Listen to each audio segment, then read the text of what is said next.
A grand estate nestled in the heart of a bustling city, surrounded by lush gardens and a serene lake. The mansion is a masterpiece of modern architecture, blending classic elegance with contemporary flair. Henry Aldridge, a distinguished gentleman in his late 50s, is known for his impeccable manners, wisdom, and deep sense of integrity. He built his fortune in the luxury goods industry, creating a brand synonymous with quality and trust. His estate, Aldridge Manor, is a symbol of his success, filled with priceless art, luxury cars, and every modern amenity one could imagine. Henry's son, Alexander, is the epitome of charm and sophistication. Handsome, well-educated, and poised to take over the family business, Alexander has lived a life of privilege. Despite his father's teachings, he has always been drawn to the allure of the fast life, luxury parties, expensive cars, and the company of the city's elite.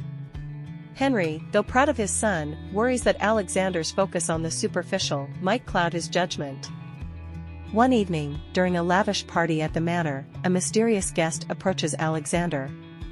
The man, Vincent Blackwood, is a renowned businessman with a reputation for making fortunes in risky ventures. He offers Alexander a deal, one that promises to double the family's wealth in just a few months. The catch?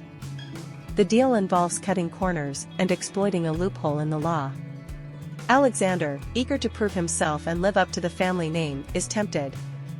However, he remembers his father's words, "Wealth means nothing without integrity.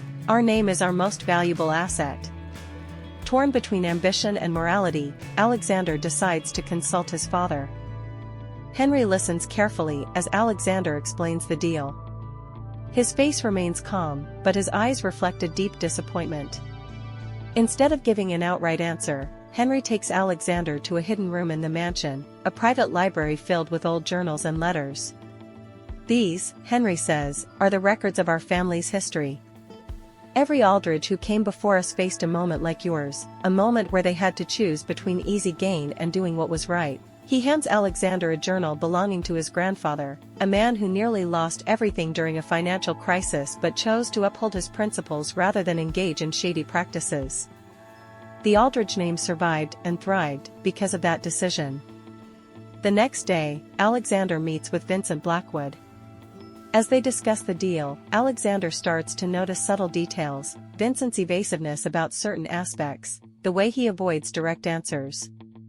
Suspicion grows in Alexander's mind. He remembers his father's library and the stories of their ancestors. Vincent, sensing Alexander's hesitation, tries to pressure him, suggesting that backing out now would show weakness and cost him the respect of the elite. Alexander feels the weight of his decision. He realizes that this deal could indeed make him richer and more powerful, but it could also tarnish the family name, undoing generations of integrity. In a moment of clarity, he declines the offer. Not long after, news breaks that Vincent Blackwood's business empire is crumbling under the weight of scandal and legal investigations. It turns out the loophole was illegal, and those who invested with him are now facing severe consequences. Alexander's decision to walk away saved the Aldridge family from disgrace. Henry, hearing the news, is filled with pride. He knew the decision was a test of character for his son, a test that Alexander passed with flying colors. In the aftermath, Alexander gains a new perspective on life. He begins to focus on the values his father instilled in him, honesty, integrity, and the importance of a good name. He starts taking a more active role in the family business, implementing policies that reflect these values. Henry, seeing his son mature into a man of character, decides to step down and pass the mantle to Alexander. The transition is smooth, and under Alexander's leadership, the Aldridge brand flourishes. In a final act of wisdom, Henry hands Alexander the key to the private library, saying, "Our legacy is more than wealth. It's the choices we make and the values we uphold. Remember that, and you'll never go astray."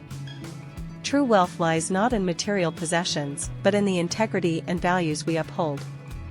The choices we make define our legacy, and it's the pursuit of what's right that leads to true success.